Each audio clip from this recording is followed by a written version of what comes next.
Hi and welcome to the show. I'm your host Patrick Shearer and you're watching In the Studio. The show is brought to you by Davis Media Access and goes out over Davis Community Television. That's Comcast Channel 15 and AT&T Uverse, and you can also find us on the web at davismedia.org. My guest today is Professor Dawn Sumner from the UC Davis Geology Department and member of the scientific team for the Mars Rover Curiosity mission. Dawn, thanks very much for coming along. It's a pleasure to be here. Yeah. So, give us a quick history. How on earth did you wind up, virtually on Mars? Well, I got into geology as an undergraduate because it had field trips. I like to go places. And I really enjoyed research. And so I sort of kept with geology. And a lot of my work was looking at the early rocks on Earth. What was the environment on Earth like? We only had bacteria and Polysamarchia alive then, really primitive microscopic life forms. Yeah. And so I looked at the rocks and the fossils for those. And then after I got my job as a professor at UC Davis, I started thinking about other things that I could work on. What are other worlds to explore? And that led me into thinking about how modern life is like ancient life, how ancient Earth is like ancient Mars. And I sort of tied all those things together into exploring how planets work and how life on planets work. Fantastic. So, do you see the possibility of life on Mars? Is that kind of similar to the Earth's history, or is it potentially Earth in the future? Well, as planets go, Earth and Mars were very similar early on, but they're completely different now. And so obviously we're here on Earth. We have forests and oceans. The whole surface of the Earth is covered with life. Mars, that's not the case. If there is or ever was life on Mars, it hasn't sort of taken over the planet like we think about life on Earth. And that's one of the interesting questions, is sort of why are they so different? Is it because Mars never had life? Or is it because life started, but it had a hard time and it couldn't actually persist on Mars? Yeah. So that's one of the really big questions we're asking. Whether or not we'll be able to answer it, we don't know yet. And when we're not looking for fossils of horses or dogs and cats, are we?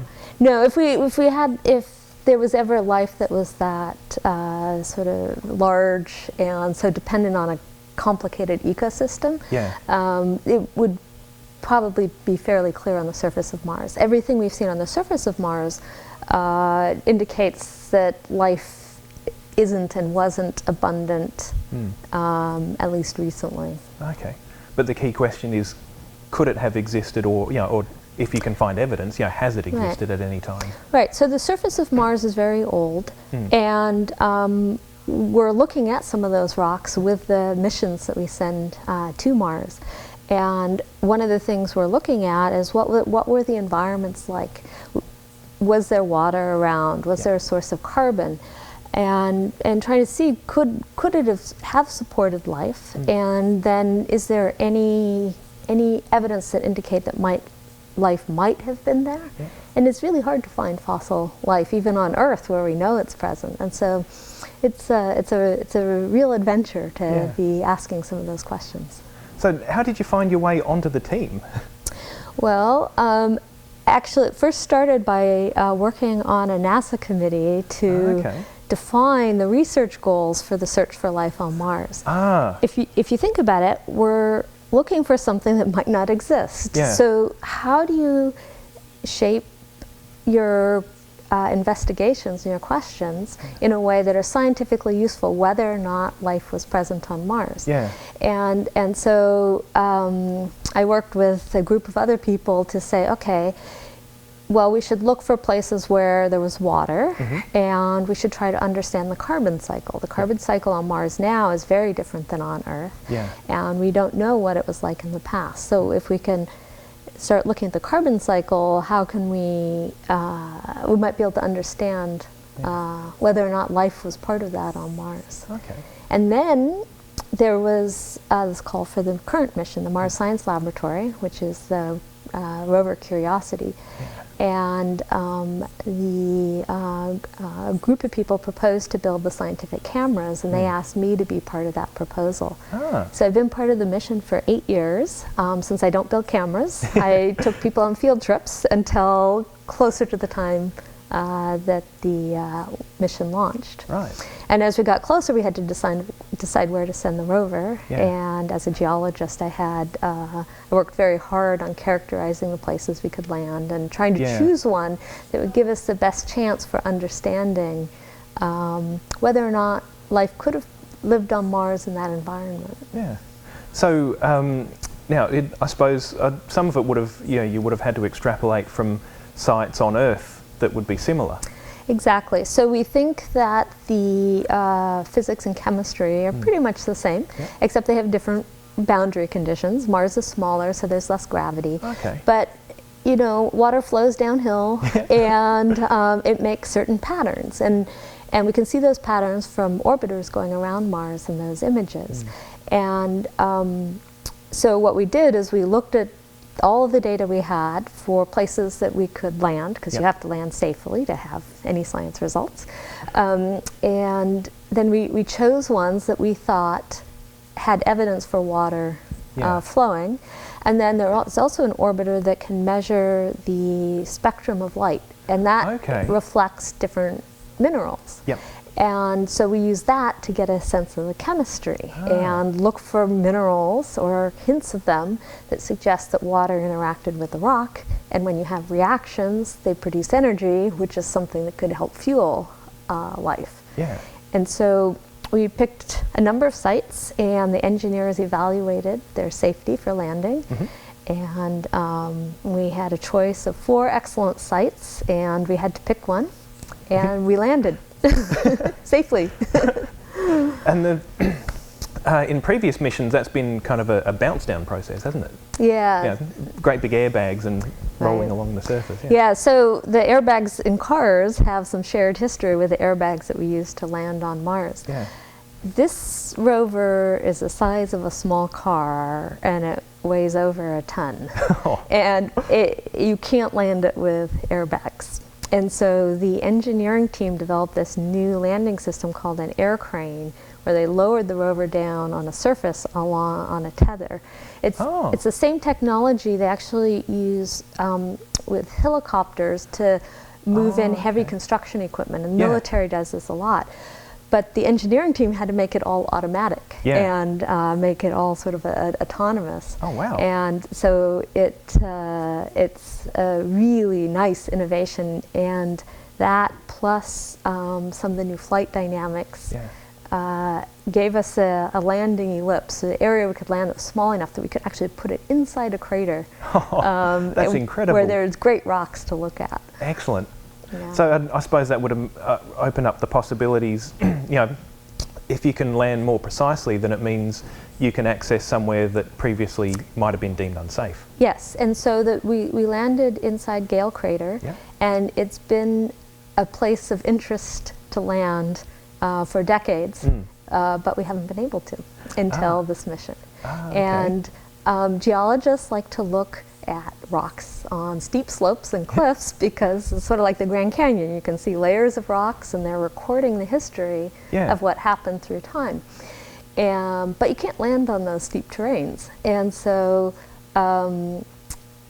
what we did is we found a place. They made the landing ellipse small enough we landed, and then we're going to be able to drive to the steep rocks. We haven't started that yet. We're still in the landing area because it turns out those rocks are really interesting as well. But later this year, we'll start heading our multi-mile trip to the equivalent of the Grand Canyon. Oh, great. And I imagine, were you looking at the results from previous missions going, I want to go there next time? Yeah, absolutely. So this builds on all the missions, going back to the very first pictures of Mars from sort of a flyby space mission, and then the Viking orbiters and landers. Yeah, it's been decades 70s. In the making, hasn't it? Yeah, yeah. And if you think about it, you know, we end up with a mission and we have all of this data, and that's all we know about the planet, right? And we have some from telescopes from Earth and the Hubble telescope as well. But it's another world, and you have to send something there to send you back data. Yeah. So what are some of the results from previous missions that have really caught your interest and that you really want to focus on in this mission? So the most important ones are actually the observations that we have minerals that suggest the interaction of water and rock. So mud is made out of clay minerals. Yep. And that's one of those products. And those clay minerals have certain signatures that we've seen from the orbiters around Mars. And then there's some salts as well, particularly some magnesium sulfates, which is what the Davis water, when it evaporates in your tub, creates. So you're doing little Mars experiments.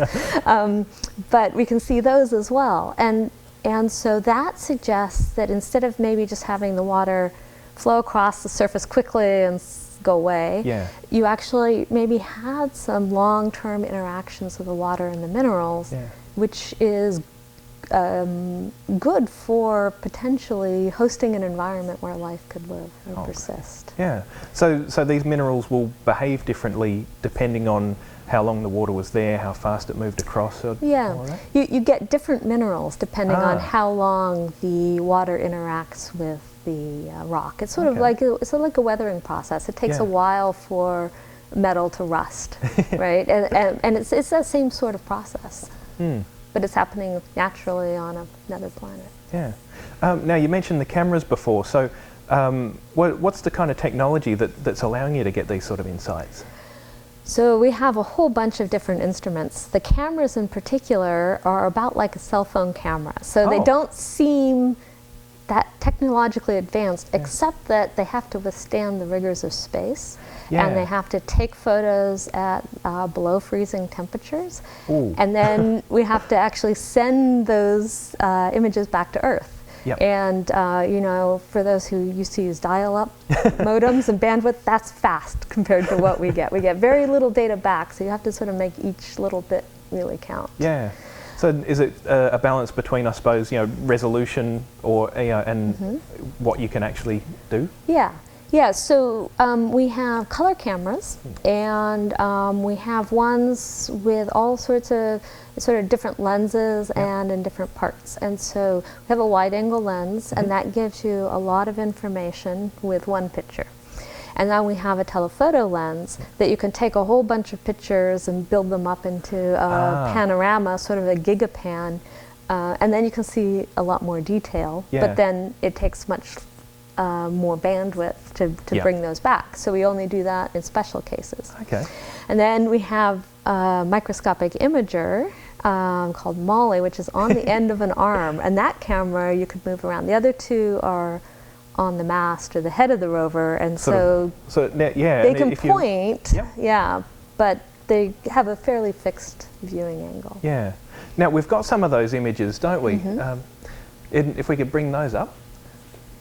Yeah, so this first one, at first it might not look like much, but there are some key things in there. So this is an image taken from an orbiter, and it's a camera on the orbiter called HiRISE. And that black area on the left, on the top left, is where part of the rover landed. And then across the middle, there are these two parallel lines that go across, and those are our rover tracks. And so you can actually see those. And we drove across the smoother area to get to the light area on the right. And that's where we have bedrock. So hard rock that's preserving some environment from early Mars. And you can actually see a little square in the horseshoe-shaped area that's the rover itself. So this is a picture from orbit of the Curiosity rover. And in that sort of scoop-shaped area, we've done a lot of observations, and we're going to be there for a while longer looking at those rocks. And we'll talk a little bit about those in the next couple images.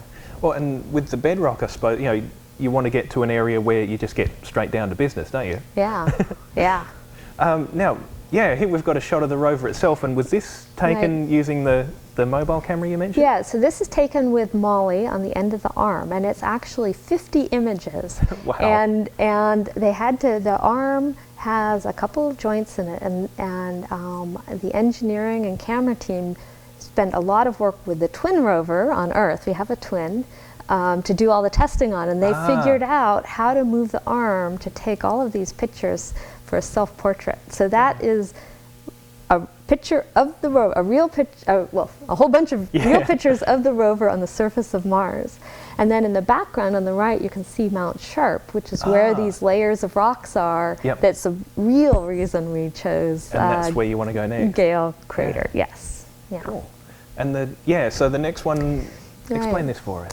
Right, so this is some of the bedrock, and we found all sorts of interesting things in the bedrock, and the little lines in the middle of the image that some of the are shown on the right are places where there are sort of surfaces sticking up, and we think those are cracks that were filled with minerals. Okay. And so we're trying to figure out how those formed and what they say about the environment and what they say about the history of water in this area. Cool. And on the next one? Yeah. So here are some of the cracks. So the one on the left is the cracks from Mars, and you can see they're the little white areas, and the one on the right are similar cracks from Earth. And the ones on the right we know formed from water flowing through the rocks and forming those sulfate minerals, and they have the same composition they have a similar composition on Mars. Cool. And then now this one's quite special, isn't it? Yeah, so this is the close-up of the microscopic imager, and you can see the rocks are broken. And so we were hoping that by driving the rover over the rocks, we could break it and look at how they break and compare the two areas. And that worked really well, and so we have these white splotches and the gray areas. And these images actually just came down yesterday. Yeah. And the next image shows this with an ultraviolet light, which is sort of like a black light. Because both of these were taken at night, weren't they? Yes, yes. So the first one, we had some white lights illuminating it, and then this is the ultraviolet light. And some minerals give off unusual colors in black light, like special black light paint or pens do. And so we haven't analyzed these yet, but we're hoping that by using different lighting conditions, we can tell something more about what minerals are present there. Oh, great. And then last of all, we have another way to tell specifically what minerals are there with a special X-ray diffraction machine called ChemIn. But that one you have to actually get a powder into the instrument. So the next thing we're going to do here is drill a powder and put it into the ChemIn instrument, and also a mass spectrometer, to try to understand what minerals are present and what water might still be there. Fantastic. Yeah. Now, a lot of these analyses are done right on the surface of Mars, aren't they? All of them. Oh, wow. Yeah, it's truly amazing. We have a chemistry lab on the surface of Mars that we get to use. So the robot takes its own samples, and then, now if I understand it, it's also got a laser on there for, what sort of analysis is done with that? So that it also tells you about the composition of the rock. So it vaporizes, shoot the laser, it vaporizes a little bit of the rock, and then it has a camera that looks at the wavelengths of light that come back, and different elements produce different wavelengths of light. So that gives you sort of a remote analysis of the rocks. Yeah, and then if it can actually pick up a sample of rock or soil, then it can do an onboard analysis? Yeah, so we've scooped up some wind-blown sand and dust and put that into our instruments. It takes a long time, so you sort of choose a special sample. And then what we'll be doing in the next few weeks is drilling a sample, and the drill creates a powder, and it gets sucked up into the drill, and you sieve it and process it, and then you dump it into these instruments. It's going to take us a couple of weeks to do one sample, and particularly this is the first time we'll have been doing it, so it takes a while. Okay. Now, are a lot of these things done by, you mentioned a Curiosity copy on Earth, that's kind of the stunt double. Yeah, exactly. So every day we make a detailed plan, a computer program is all checked, and we send it up to tell Curiosity what to do the next day. And Curiosity does that, usually. Sometimes there's some, interesting things that happen. And then we get the data back down. We have to make sure every command we send up is safe for the rover and does what we want. Yeah. So anything that's complicated we do on the twin on Earth to make sure that it's actually appropriate for the rover to try to do. Yeah, because like you were saying, with the data speeds, it's not like you can press cancel in the middle of an operation. No, and Mars actually, at its very closest, it takes 6 minutes for light to go from Earth to Mars. So when we send it a signal, it takes 6 minutes to get there. And so we give it a whole day's plan of what to do at a time. And then it just does it on its own and tells us what happens. Cool. Now, you've got some results back, some preliminary results. So the crystals that we were looking at before in the cracks, are they looking promising? Yeah, so the laser instrument in particular has vaporized little bits of the rock. And the interpretation is that they're these sulfate minerals, which are some of the salts. And they're probably calcium sulfate, which could be a number of different minerals depending on how the elements are arranged. But those almost always form from water. And then we also have APXS, which is an instrument that is on the arm with the microscopic imager that we can put down, and it shows consistent data, but it measures a bigger area than the laser. And so this drill sample will be a confirmation of what the minerals actually are as opposed to the elemental composition. Oh, exciting. And we're quite confident that there's been water involved in these rocks, and we have a lot of work to do to try to understand what that interaction actually was. Now, given that there probably was water on Mars, what are you looking for in the way of life? So whenever we take pictures, we look for fossils. We won't find horse bones or something like that. But there are organic compounds. Now, not all organic compounds come from life. There are organic compounds in comets and meteorites that formed through just chemical processes. We know that meteorites have landed on Mars, and so we know that there should be organic compounds on Mars, whether or not there was life. And so we're hoping to look for some of those with our mass spectrometer called SAM, Sample Analysis at Mars, and maybe see if there's any organic compounds that might be either food for life or from life. Now, I should mention too that if people want to find out information about the mission and things like that, your webpage is probably the best place to go because you've got links to all of that from there. So that's geology.ucdavis.edu, and then from there they can follow the links through faculty and then to you as well, can't they? And there's all sorts of other interesting things on there. We don't have time to cover them today, but you've been to Antarctica. There's the involvement with the Art and Science Laboratory. So that's just a little teaser for anyone else that wants to check that out. Now, I suppose the next steps for the mission, you mentioned the long trip over to the cliff. So what are you looking for there? Well, what we can see from orbit is we have layers of rock. And when you form these layers, each one records a little bit about the environment. And so the oldest layers are on the bottom, and you get younger as you go up to the top. So it's a little bit like reading a history book. And we're hoping that it preserves evidence of water, maybe probably some windblown dunes, the source of sand, maybe some of these minerals that interacted with water. And so we're hoping to see just sort of a whole history of this part of Mars preserved in those rocks. So that'll be more of the same kind of, what's the rock made up of, but also kind of, when you go and you see say a sandstone cliff with all the layers, that tells you something about the history of the planet too. And it's sort of just one of the basic principles of geology, and it's sort of how we've tracked the history of our Earth is by looking at layers in different places. And this is the first mission that we've been able to specifically plan to look at some of that history in this context. Yeah, okay. And that's going to take you how long to get over to the cliff?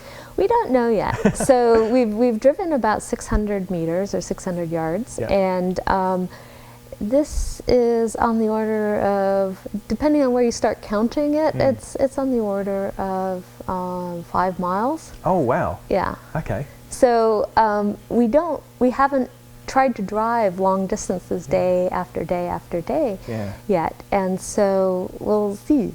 We're making plans on sort of how to schedule the drive and what we should do during breaks, because we will be making observations and taking pictures and things, and we'll just have to see how long it actually takes us. Yeah. So yeah, I suppose just like a trip on Earth, lots of "Are we there yet? Are we there yet?" Right, and then there's also, "Oh wow, can't we stop there and look at that?" So it's very similar. Oh, well, fantastic! Yeah, really looking forward to finding out more about the results as they come. So thanks very much for joining us on the show. That's probably about all we've got time for today. Thank you very much. It's been a pleasure. Great. And of course, thanks very much to everyone for watching. Now, don't forget, if you want to watch this episode again, you can go to davismedia.org, and while you're there, you can check out past episodes as well, and also learn some more about the various programs that we've got to offer.